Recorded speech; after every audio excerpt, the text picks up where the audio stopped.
Hi again, it's Bonnie, and I am sitting here today trying to figure out a couple of things. Number one, what is it that you want from me? I have imagined that you'd like to learn more about food. You would like to learn a little bit more about gardening if you're into that sort of thing. But at the end of the day, the only person who can really tell me what you want and what you need is you.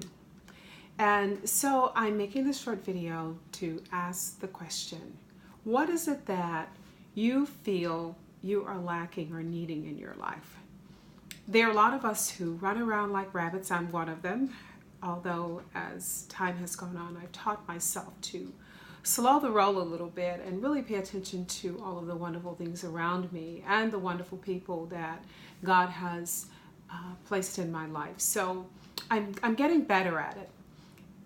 The other thing is I want the work that I'm doing, I want it to be meaningful because there are a lot of videos out there.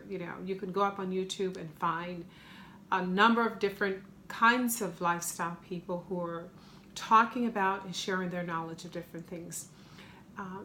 And so certainly I'm not someone that you need to fill that void. What I am hoping I provide for you is a deeper meaning of what it means to get up every day and live a good life. I've been at this now for a couple of decades, and I've learned a lot along the way. I've had many experiences, and some of them have been heartbreaking. Many of them have been those what you would call mountaintop experiences where it's like, oh God, is this really happening to me? It's been like that. But the flip side of that is I've also had those moments where I've asked the same question but in a great deal of pain. But what I have learned through all of my experiences is that the things that God places around us, our family, be it children, be it a spouse, significant other, He has provided those things for us to be able to travel this journey and do it in a way that is meaningful and good for each and every one of us. So when I think about the work that I'd like to do, it's not so much to have you do what I do or live like I live. That's not my purpose. My purpose is in showing how I do things and maybe you learning some techniques and whatnot that at some point you are inspired to become the person that God created you to be. Not to be like Bonnie, but to be like you. Because when you walk in that space and you're confident in that space, there isn't anything that you're unable to achieve. That is the one thing that I have learned. I have also learned that the value of life is not in what we get, but in what we give. Giving love, giving nurture to people who happen across your path or people that you live with every day.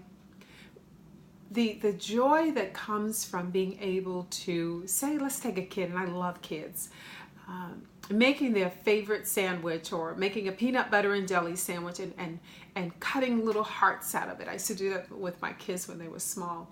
And watching their faces light up because you did that just for them. So it's not so much the PB&J sandwich that you made, but it is the love and the thought that you put into that sandwich that says, I love you to that child. So I'm hoping that through the work that I do, that I encourage you to become more mindful in the things that you do, that you stop and think about how is this going to impact the person that I'm giving this to. Is it going to make them sad? Is it going to make them happy? Is it going to make them feel better? Because it could be that they're sick. How is it going to make their lives better? Because what I've learned is that in doing so, you actually make your life better. I am a whole person because I give.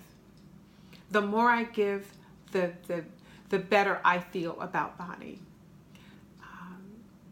A lot of the work that I have done over the years has been, it's always coming from a good place. It's never intended to harm anyone or to make anyone feel bad, or even to make anyone feel that they're inadequate or, don't measure up, because that's not what I'm about.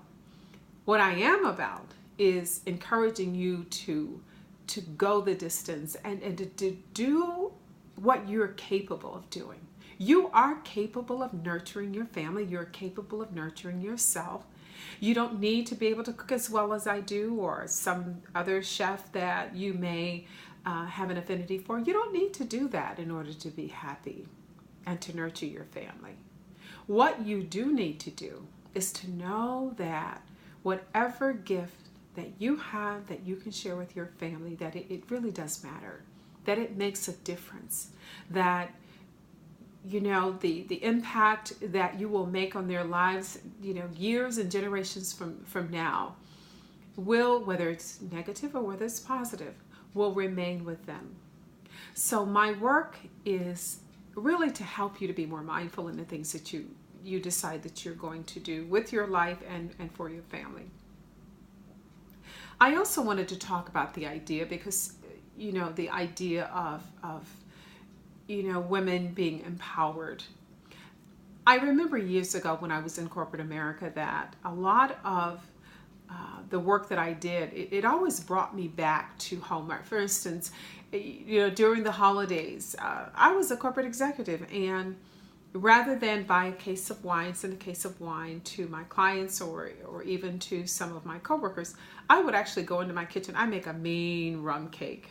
And I was known for my rum cakes. And if it were clients, I would make this beautiful rum cake, package it nicely, schedule coffee, and go and sit down to talk to my clients and to say, you know what, I really appreciate you and I appreciate your business, but also I appreciate the impact that you're making in my personal life by allowing me to serve you in the capacity in which I'm doing. So why am I telling you this story? I want women to know that you are not someone's cook, you're not someone's maid, that the fact that you decide that you want to cook or that you want to garden or that you want to do any of the things that I will share with you, that is because you want to, not because you have to. That you make the decision. What my education has afforded me, and I thank God every day for it, is it has afforded me the opportunity to make choices. I choose to get outside and dig in the dirt. I choose to grow my own vegetables. I choose to cook almost every night, fresh food. I choose those things because those things make me happy. So the idea that if you are striving to, to build this magnificent business, or there is a position that you're trying to attain at your place of employment, it doesn't diminish you at all. As a matter of fact, it does a lot to build you, because nurturing is probably the most important thing that you can ever give yourself or give to others. Nurturing means love. Nurturing means care. It means caring for others and caring for oneself. So I just wanted to take a moment and just have this conversation with you so that you were very clear about why I'm doing what I'm doing, and also see the benefit in how it can impact your life and impact the lives of people around you. So yes, we're going to cook. We're going to dig in the dirt a lot, because those of you who know me know that in about another 45 days, if you're looking for Bonnie, that's where you will find me. And so we're going to do a lot of that. I'm going to share a lot of wonderful recipes and gardening secrets that are not so secret, but things that I have been fortunate enough to have gained over the years. So I'm hoping that you join me on this journey and that you see the benefit in traveling this journey with me. Again, if you would please just share this with your friends. I have also, the other thing is, I've launched my YouTube channel. I actually reserved the Farm Girl in the City probably a year and a half ago. And thankful to the encouragement of one of my Facebook follower, Shelly Metzer, I think is her name, who said, you need a YouTube channel. Well, I already had it, and so I started, actually hit the launch button on yesterday. So it's there, and this will be one of the videos that's out there as well. So if you would please go to Farm Girl in the City on YouTube and make sure you subscribe, because that is where I'm going to be housing a lot of the things that I share with you. So anyway, that's enough for today. And yes, I'm having my tea again, although this is an herbal tea that I'm hoping is going to give me some additional nutrients. I was at the gym this morning, and lo and behold, I think there was someone there with the flu, at the very least had a cold, and I want to make sure that I gird this body up and not come down again with any of that ugly stuff. So God bless you, and I will see you soon. Thanks, and bye-bye.